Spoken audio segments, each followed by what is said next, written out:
Hey everyone, welcome. Great to see you all from around the world. If you're new here, we're honored to have you with us. Don't forget to like and subscribe to the channel. So we're hitting them militarily. And just so you know, for the Houthis, this isn't some one-time event. This is going to continue until they say, we're done targeting ships, we're done with the acid attacks. The Houthis just brought down a ship in the Red Sea. This is their first attack since they agreed to a ceasefire with the US back in May of this year. That ceasefire came after the US launched over 1,000 airstrikes in Operation Rough Riders, which aimed to ensure freedom of navigation. But now it looks like we're back to square one. The Houthis are targeting ships in the Red Sea again, and the global economy is in chaos once more. Israel has already responded to this attack, and the Houthis responded to Israel's response. So let's break it all down, starting with the original attack. As you can see in the video on your screen, this is the path the ship took through the Red Sea. It originally left China on June 1st and entered the Red Sea on June 5th, right when reports of the attack started coming in. In this second clip, we see the ship, called Magic Seas, make two sharp turns which seem like evasive maneuvers. This forced another ship nearby to change course. Later we got more info about the nature of the attack. The Houthis used a multi-wave assault. First, 829 boats opened fire with machine guns and RPGs. Then, they sent in 4 explosive-laden unmanned boats, and in the final wave, 3 missiles targeted the ship. This was the first Houthi attack since December last year, and also the first since the ceasefire began in May. One major point here, this was a large-scale attack using multiple weapons clearly meant to sink the ship. Thankfully, a nearby commercial vessel rescued the crew. Everyone's safe and heading to a port in Djibouti. Shortly after the attack, the Houthis publicly claimed responsibility. Even though the ship was flying the Liberian flag and run by a Greek company, the Houthis said Israel responded like they have in the past, by hitting Houthi strongholds in Yemen. Here's what we know about the Israeli response. But before we go on, please hit that like button and subscribe below. Every time we talk about military strikes, YouTube's algorithm tends to limit our video because it's not advertiser friendly. So your likes and subs really help us out. Now on to the details. According to the Israelis, they hit 3 ports and a power station. Those ports were Hida, Ras Isa, and Salif. They also hit Rasat Power Station, which supplies major cities in Iceland and Thailand, so it's a key piece of infrastructure. Israel says they targeted these ports because they're used to ship Iranian weapons to the Houthis. They also struck a ship at the Hida port. That vessel, called the Galaxy Leader, was hijacked by the Houthis back in 2023.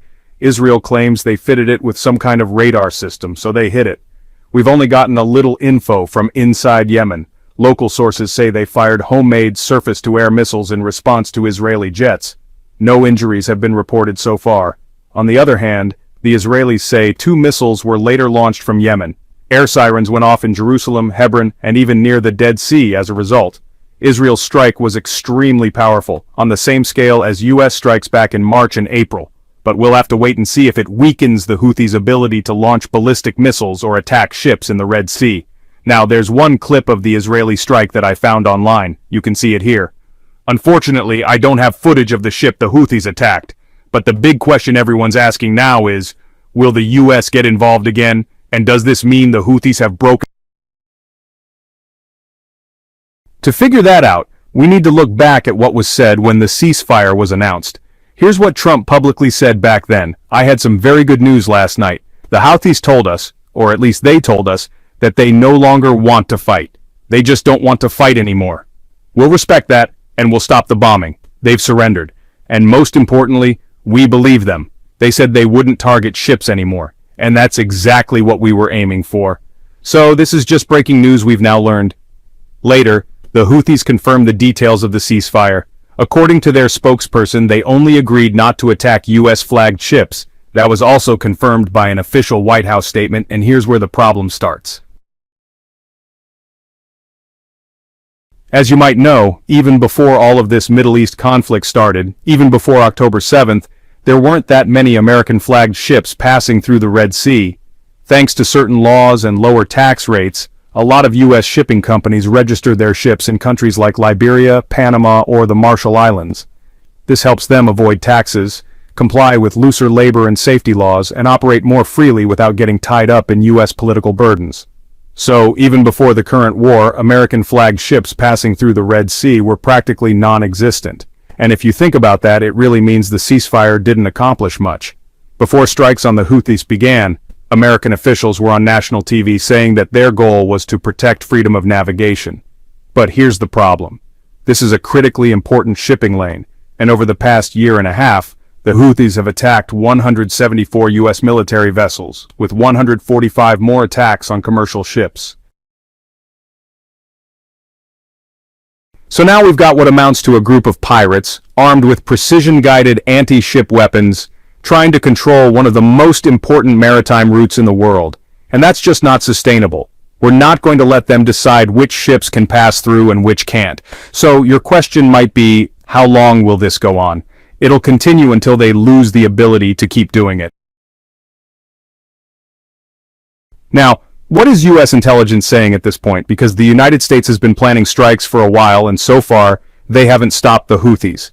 So what's going to be different this time? Is the intel more precise now? Is there something that'll make this round of action more effective? Well, those earlier strikes were mostly retaliatory. The Houthis would launch a missile, and we'd respond by hitting a launcher or sending someone in to handle it. But that's not a message, that's just a reaction. This time, it's not about a single operation. It's an attempt to strip them of the ability to restrict and monitor global shipping, and that's just not going to happen anymore. We're not going to let an armed group dictate where our ships, or anyone's ships, can go. And by the way, it's not just the United States. We're doing the whole world a favor by taking these people out and ending their ability to disrupt global shipping. That's the mission, and it'll keep going until it's complete. This hasn't been done before. The Biden administration never did this. All the Biden team ever did was respond to attacks. Missile goes up, hit the launch site, and move on. What's happening now is about eliminating their control over this part of global trade. That ends here. And this could go on until it's finished. It might even involve ground operations. Now those are military decisions to be made, but so far I haven't heard anyone mention actual ground raids. I don't think they're necessary right now. But what I can tell you is that as of last night, some of the key people behind the Houthi missile attacks are no longer with us, and some of the facilities they were using have been destroyed, and that effort will continue. Here's the bottom line, a simple way to understand it. These guys were able to control ship traffic through that route. They attacked the U.S. Navy 174 times. They targeted American warships. We're not going to sit around and let them keep doing that. This is basically about restoring the situation to how it was before the Houthis started targeting the Red Sea. Listen to this carefully. It's important. The Houthis were attacking U.S. ships, including U.S. Navy vessels, and that stopped after the ceasefire took effect. So far, it seems like the ceasefire is actually holding. The Houthis haven't attacked anything U.S. related, not even military ships. Now, there's been a lot of speculation that the Houthis might get involved after Israel hit the IRGC inside Iran, or after the United States launched B-2 strikes on Iran's nuclear sites. But the Houthis didn't do anything, despite the massive support Iran has given them over the years. That surprised almost everyone, including Iran. Why? Because the whole point of Iran's axis of resistance was to keep war off Iranian soil, and yet, when war actually reached Iran, no one stepped up to defend the Ayatollah or the IRGC. Now, the Houthis have made it clear that their current and future attacks, as well as previous ones, are all tied to Israel's war in Gaza. They've stated publicly that if Israel agrees to a ceasefire, they'll stop attacking ships in the Red Sea. And now, on that front, we might actually be getting some news very soon. In fact, Prime Minister Netanyahu is currently in the United States and is expected to meet with President Trump soon. A lot of things are likely to be discussed: Iran, nuclear sites, and Iran's nuclear stockpile. But one of the top priorities will be the Gaza ceasefire. Netanyahu's visit comes just after the latest round of indirect talks between Israel and Hamas in Qatar ended without much progress. But speaking just before Netanyahu's visit to Washington, Trump expressed optimism that a deal on the remaining hostages could be reached. I think there's a good chance of reaching an agreement with Hamas this week or next. We've already gotten a lot of hostages out. But regarding the remaining ones, we believe a large number of them will be released. We expect to wrap this up soon. Our reporter in Jerusalem, Ione Wells, explained the focus of the current ceasefire negotiations. Trump and Netanyahu both want to come out of this meeting with concrete results. But the real question is, how much actual progress will they make? Right now, Israel has said it's willing to accept a ceasefire based on the current proposal, though that likely means they're not happy with some major parts of it. Hamas, on the other hand, has asked for several key changes, especially resuming UN aid to Gaza, full Israeli troop withdrawal, and most importantly, a U.S. guarantee to end the war and maintain peace after any ceasefire. That last demand is something Israel has rejected in the past. So, the big question ahead of the Trump-Netanyahu meeting is, will Trump push Netanyahu to make concessions on